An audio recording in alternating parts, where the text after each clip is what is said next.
High বন্ধুরা, welcome to Ramesh electronics. আপনারা দেখতে পাচ্ছেন রমেশ ইলেকট্রনিক্সের ভিডিও। চলো এই ভিডিওর মাধ্যমে দেখে নেওয়া যাক একটা 12 ভোল্ট ইন্ডিকেটর লাইট আমরা কিভাবে সেটিং করব, বা আমাদের লাইটটি যে আমরা নিয়েছি লাইটটা প্রত্যেকটা লাইট চলছে কি না, কীভাবে সেটিং করতে হবে, সব কিছু এই ভিডিওর মাধ্যমে দেখে নেওয়া যাক। দেখতে পাচ্ছেন আমরা এই যে লাইটটি নিয়েছি, এমন দেখতে আমাদের এই লাইটটি খুবই ভালো। লাইটটি আমরা এই লাইটটি অনলাইন থেকে নিয়েছি, কারণ অফলাইনে এখানে খুবই কম পাওয়া যায়। তা আমরা অনলাইন থেকে নিয়েছি, একটু কমই পড়েছে আমার যেটুকু মনে হয়।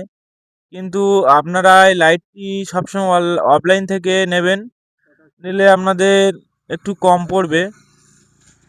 তা চলো এই লাইট আমরা টেস্ট করি, লাইটটি কেমন জ্বলছে ব্যাটারির মাধ্যমে আমরা টেস্ট করব।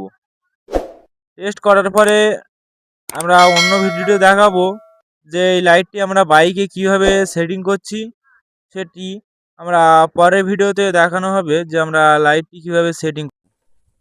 দেখতে পাচ্ছেন এই যে লাইটটি হেভি কোয়ালিটির লাইট, খুবই জোর হচ্ছে। আপনারা এই লাইট নিতে পারেন, কিন্তু একটু বেশি দামের নেবেন, নিলে কি হয় একটু লাইটটি লং ডিউটি চলবে বেশি দিন। ওই জন্য আপনারা একটু চেষ্টা করবেন যে একটু দাম বেশি দিয়ে নেব। এই যে দেখতে পাচ্ছেন আমরা 2 পিস এলইডি চেকিং করে নিয়েছি। আমাদের এটা হচ্ছে 3 পিস এলইডি। দেখতে পাচ্ছেন কোনো এলইডি কোনো সমস্যা নেই। লাস্ট আমরা এলইডিটি চেক করছি, দেখতে পাচ্ছেন যে আমাদের এলইডিটি 4টি এলইডি খুবই ভালো জ্বলছে।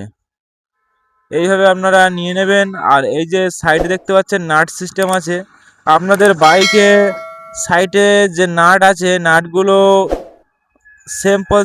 সেমভাবে খুলবেন, খুলে এইগুলো লাগাবেন। লাগালে খুব সহজেই আপনারা লাগাতে পারবেন। আর এটা লাগানোর যে ভিডিওটা আমি এরপরেই একটা ভিডিও দেবো, সেই ভিডিওতে দেখতে পাবেন যে আমরা কিভাবে লাগাচ্ছি।